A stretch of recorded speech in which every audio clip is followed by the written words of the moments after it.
Police এখন পাগল হয়ে গেছে। উত্তরপাড়ার প্রাক্তন বিধায়ক শ্রুতিনাথ প্রহরাজ গ্রেপ্তার প্রসঙ্গে সিপিএমের হুগলি জেলার সম্পাদক দেবব্রত ঘোষ কি বললেন শুনুন। রাজনৈতিক প্রতিহিংসা এবং পুলিশি দমনপীড়নের কি জ্বলন্ত উদাহরণ। গত রাতে গ্রেপ্তার হলেন সিপিআইএম হুগলি জেলার সম্পাদক মণ্ডলীর সদস্য উত্তরপাড়ার প্রাক্তন বিধায়ক শিক্ষাবিদ শ্রুতিনাথ প্রহরাজ সহ পার্টি নেতা দীপক চক্রবর্তী ও অনুপম চক্রবর্তী। চুঁচুড়া থানার পুলিশ গতকাল রাতে তাকে উত্তরপাড়ার বাড়ি থেকে গ্রেপ্তার করে চুঁচুড়া থানায় নিয়ে যায়। আজ তাদের চুঁচুড়া আদালতে পেশ করেন পুলিশ।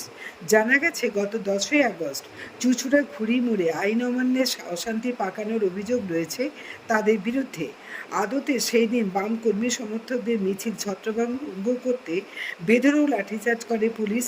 ঘটনার দিন পুলিশের ব্যারিকেড ভেঙে জেলা শাসক দপ্তরের দিকে এগোতে থাকেন বাম কর্মী সমর্থকরা। ঘড়ির মোড়ে তাদের বাধা দেয় পুলিশ। ব্যারিকেড ভেঙে এগোতে গেলে লাঠি চালিয়ে বাম কর্মীদের ছত্রভঙ্গ করে পুলিশ। মহিলা সহ বহু বাম কর্মী আহত হন। ঘটনাস্থল থেকে তখনই মহিলা সহ 47 জন বামকর্মীকে আটক করা হয়।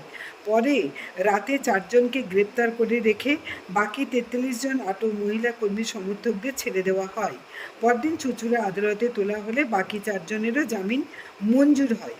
ঘটনার দিন 47 জন কর্মীর গ্রেপ্তারির পরেই বাকি কর্মী সমর্থকরা ঘটনাস্থলে কিছুটা পিছিয়ে এসে আখনবাজার মোড়ে প্রতিবাদ বিক্ষোভে সভা করতে থাকেন। অতর্কিতে সেই শান্তিপূর্ণ সভায় প্রায় 15-20 জন বিজেপি আশ্রিত দুষ্কৃতী লাঠি, বাঁশ, রড ও বিজেপির পতাকা নিয়ে নাকি আক্রমণ করেন বলে সিপিএম কর্মীদের মধ্যে অভিযোগ।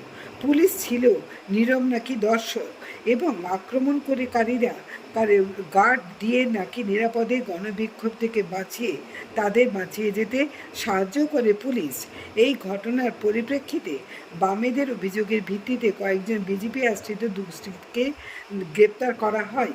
সেই ঘটনার পরবর্তী জের হিসাবেই নাকি মিথ্যা মামলার অভিযোগের ভিত্তিতে উত্তরপাড়ার বিধায়ক অধ্যাপক শ্রুতিনাথ প্রহরাজকে গ্রেপ্তার করা হয়। আজ তাদের মুক্তিও হয়। দেখুন বিস্তারিত। আরামবাগের সর্বপ্রথম NABH মান্যতাপ্রাপ্ত নার্সিং হোম এবং NABL মান্যতাপ্রাপ্ত প্যাথোলজি এবং আয়ুষ্মান ভারত প্রকল্পের সুবিধা প্রদানকারী নার্সিং হোম সম্মুক্তা হেলথ কেয়ার। বিগত 11 বছর ধরে আপনাদের বিশ্বাসের সঙ্গী। ঠিকানা বসন্তপুর মোড়, আরামবাগ, হুগলি।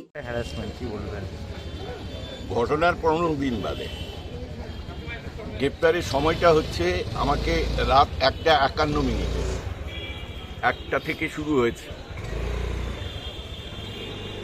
একটাই জিনিস পরিষ্কার, আমার আগে আমাদের পার্টি নেতৃত্ব বলেছেন ওরা ভয় পেয়েছে বলেই ভয় দেখাতে চাইছে, নিজেদের ভয় কাটানোর জন্য।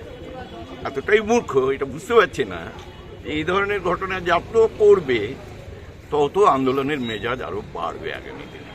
এটাই ঘটনা। আর ব্যক্তিগতভাবে আমরা যে 3 জন ছিলাম, আমাদের মানসিক প্রস্তুতি এটাই ছিল যে শ্রমজীবী মানুষের পাশে দাঁড়ানোর জন্য যদি এ ধরনের হয়রানির শিকার হতে হয় এবং তাকে অপরাধ বোধে চিহ্নিত করা হয়, তাহলে এই অপরাধ আমরা 100 বার করতে রাজি আছি। ভবিষ্যতেও শ্রমজীবী মানুষের আন্দোলনের পাশে দুটো বিষয়ে বলার প্রত্যক্ষ অভিজ্ঞতা যে 3 জনের হয়েছে।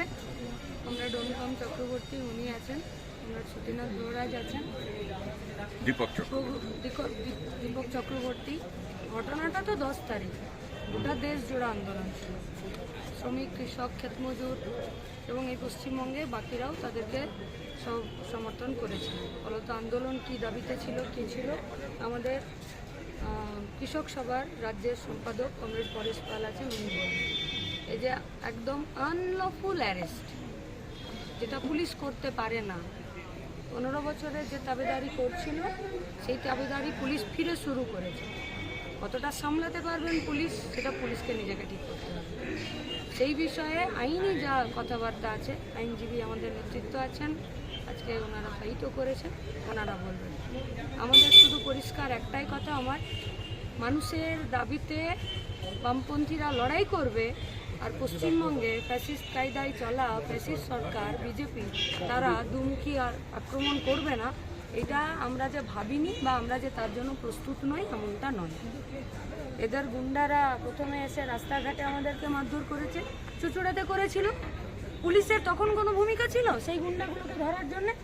যারা সেদিনকে পেটালো, এসে ওই চেয়ার টেবিল ভাঙলো, মাইক ভাঙলো, একটা পলিটিক্যাল গ্যাদারিং, সেখানে একটা নির্দিষ্ট করে কিছু দাবি মানুষের যে 8 ঘন্টা কাজ করা যাবে না, রেশন দিতে হবে, কাজ দিতে হবে, মজুরি বাড়াতে হবে, সব মানুষের বাঁচার মতন পরিবেশ করতে হবে, গোটা দেশ জুড়ে বেকারত্বকে এবং জিনিসপত্রের দামকে কমাতে হবে, বেকারত্বকে কমাতে হবে, এই দাবিতেই তো ছিল 10 তারিখ গোটা রাজ্য জুড়ে।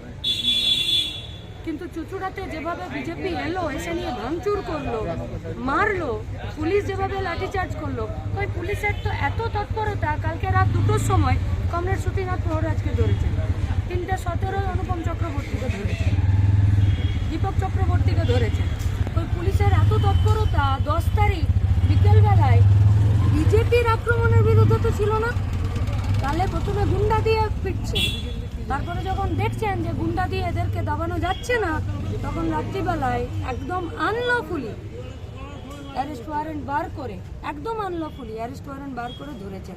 আমরা পুলিশকে পরিষ্কার বলছি, 15টা বছর তাবেদারি করে একবার শিক্ষা হয়েছে যে রাজনৈতিক দল আসে যায়, ওরা টিকবে না, ফিরে তাবেদারি শুরু করবেন না। লড়াইটা কিন্তু মানুষের দাবিতে, কোনো রাজনৈতিক দল নিজেদের দলের দাবিতে লড়াই করে না, উচিত নয় মানুষের দাবিতে লড়াই করে। যারা অ্যারেস্ট হয়েছিলেন তারা আবার ন্যায়সঙ্গতভাবেই বেরিয়ে এসছেন, আবার লড়াইয়ের ময়দানেই থাকবেন। বাকি আমাদের কৃষক সভার সম্পাদক আছেন, 10 তারিখের প্রোগ্রামের কি হয়েছিল গোটা রাজ্য জুড়ে উনি আছেন, এবং আমাদের আইনজীবীদের নেতৃত্বে আছেন, ওনারা যে আনলফুলি ঘটনা ঘটেছে সেটা উনি বলবেন। এবং আচ্ছা, গতই 10ই আগস্ট বামপন্থী সংগঠনগুলোর ডাকে চুচুড়ায় যে আইন অমান্য আন্দোলন হয়েছিল, তার জন্য এখনো পুলিশ গ্রেপ্তার করছে, এই বিষয়ে আপনার কি বক্তব্য? এই বিষয় হচ্ছে যে পুলিশ পাগল হয়ে গেছে, বা পুলিশ পাগল হয়ে গেছে, মানে পুলিশকে মানে বিজেপি আরএসএস এর লোকেরা তারা পুলিশকে দিয়ে সমস্ত করাচ্ছে, আর পুলিশের সমস্ত করাচ্ছে। ভূত দেখছে, বামপন্থীদের ভূত দেখছে, ভূত দেখে ভেবেছে যে কেস দিয়ে আর রাতের অন্ধকারে তুলে নিয়ে এসে তাদেরকে ভয় দেখিয়ে দেবে। ওসব হবে না, ওসব অত সহজে যত সমস্ত করবে তত আমাদের প্রতিরোধের মাত্রা বাড়বে। এইটা পরিষ্কারভাবে পুলিশের জেনে রাখা উচিত। না হলে আপনারা ভাবুন, এটা আইন অমান্য আন্দোলন, যে আন্দোলন হচ্ছে যে মানুষের স্বার্থে দাবি দেওয়াগুলো নিয়ে, শ্রমিক, কৃষক, মেহনতি মানুষের দাবি দেওয়া নিয়ে আইন অমান্য আন্দোলন ছিল। সেই আইন অমান্য আন্দোলনে কী ঘটনা ঘটেছে? কেউ পুলিশকে আক্রমণ করেছে না, কেউ থানা অভিযান করেছে না, থানা দখল করেছে না, শুধুমাত্র ব্যারিকেড ভেঙেছে। তো জানেন আইন অমান্য আন্দোলনে একাধিক ব্যারিকেড থাকে, একটা দুটো ব্যারিকেড ভেঙেছে, তার উপরও আমাদের যারা ব্যারিকেড ভেঙেছে তার উপর হচ্ছে বরঞ্চ পুলিশ অত্যাচার চালিয়েছে। সেদিনকে হচ্ছে যে গ্রেপ্তার করেছে বহু লোককে, ইতিমধ্যে 60 জনকে হচ্ছে যে আমাদের জামিন করাতে হয়েছে। তারপর ধারাবাহিকভাবে হচ্ছে যে এই সমস্ত কেস দিয়ে যাচ্ছে। এ সমস্ত তো কোনোদিন আমরা দেখিনি। এই ঘটনা তো তৃণমূলকে ছাড়িয়ে গেছে। এমনকি ওই কালকে 10 তারিখে ঘটনা ঘটেছে, আর 25 তারিখ, প্রায় 14 দিন পর রাতের বেলায় কি চোর ডাকাত নাকি, ক্রিমিনাল নাকি, অন্য কেউ নাকি রাতের অন্ধকারে বাড়ির দরজা ধাক্কা দিয়ে সেখানে হচ্ছে যে আমাদের পার্টির নেতা শুধু নয়, তিনি একজন অধ্যাপক মানুষ, তিনি হচ্ছে যে শিক্ষা জগতের একজন বিশিষ্ট ব্যক্তিত্ব, শ্রুতিনাথ প্রহরাজ, তাকে অ্যারেস্ট করা হলো। আরও অন্যান্য তার সাথে আমাদের ওখানকার দীপক চক্রবর্তী, অশোক চক্রবর্তী, আমাদের যারা কর্মী মানে সংগঠক, তাদেরকেও অ্যারেস্ট করা হলো, অ্যারেস্ট করে নিয়ে যাওয়া হলো। বিভিন্ন জনকে হচ্ছে যে প্রতিদিন হচ্ছে কাগজপত্র পাঠানো, সমনের নোটিশ পাঠানো হচ্ছে। এগুলো কি? এগুলোর মধ্যে দিয়ে ওরা আমাদের ভয় দেখাতে চাইছে, বামপন্থীদের ভয় দেখাতে চাইছে। ওইসব হবে না, বরঞ্চ যত সমস্ত ভয় দেখাতে চাইবে তত কিন্তু প্রতিরোধী মাত্রা আরও আমাদের দ্বিগুণ হবে, আরও হচ্ছে মেজাজ, আমাদের সংগঠকদের, আমাদের কর্মীদের মেজাজ আরও শক্তিশালী হবে। ওইসব ভয় টয় আমরা অনেক দেখেছি। ওই 11 সালের পর থেকে ওসব তৃণমূল কংগ্রেস করেছিল চারিদিকে, তাদের যা পরিণতি হয়েছে, এদেরও সেই পরিণতি হতে ওদের একটু সময় বেশি লেগেছে, এদের বেশি দিন সময় লাগবে না। এইসব না করে মানুষের যে সমস্ত কাজ, সেই কাজগুলো করুক। এসআইআর থেকে যারা বাদ পড়েছে, সেই তাদের নামগুলো কি করে ঢোকানো যায় সেই কাজ দেখুক। জিনিসপত্রের দাম আকাশ ছোঁয়া, সেগুলো কমাক বিজেপি সরকার। বিজেপি সরকার এই যে রেশন কার্ড বাতিল করে দিচ্ছে অজস্র লোকের, খাদ্য সুরক্ষা আইন হচ্ছে কাট করছে, সেইগুলোকে কেন করছে? সেইগুলোকে নজর দিক, নজর দিক যে অন্যান্য যে সমস্ত জিনিসপত্র সমস্ত মানুষের নাগালের বাইরে চলে যাচ্ছে, সেগুলোকে কি করে নিয়ে যায়, সেগুলোকে অন্নপূর্ণা যোজনা থেকে মানুষ বঞ্চিত হচ্ছেন, সেগুলোকে কিভাবে রক্ষা করা যায়, সেগুলোকে কীভাবে, এগুলোকে দেখা উচিত। এগুলোকে না দেখে আর শুধুমাত্র হচ্ছে যে ওই বুলডেজার, শুধুমাত্র পুলিশ এই দিয়ে হচ্ছে যে মানুষকে দাবিয়ে রাখবে, বামপন্থীদের দাবিয়ে রাখবে, ওসব হবে না, ওসব হবে না। ওসব কেস টেস দিয়ে, ওসব মিথ্যা মামলা দিয়ে, ওসব গ্রেপ্তার করে, কমিউনিস্ট পার্টি যখন প্রতিষ্ঠা হয়েছিল 1920 সাল থেকে, তখন থেকে এই ধারা চলছে, আজও বহমান, ওতে কিছু হয় না। কমিউনিস্ট পার্টি বেড়েছে, কমিউনিস্ট পার্টি কমেনি, আজও কমিউনিস্ট পার্টি বাড়বে, কমিউনিস্ট পার্টি কমবে না। জ্যোতিষ জগতে অদ্বিতীয় ডক্টর অঞ্জন শাস্ত্রী, আপনার উজ্জ্বল ভবিষ্যতের একমাত্র দিশারি। Call for booking 7477886099 or log in www.anjanshastri.com।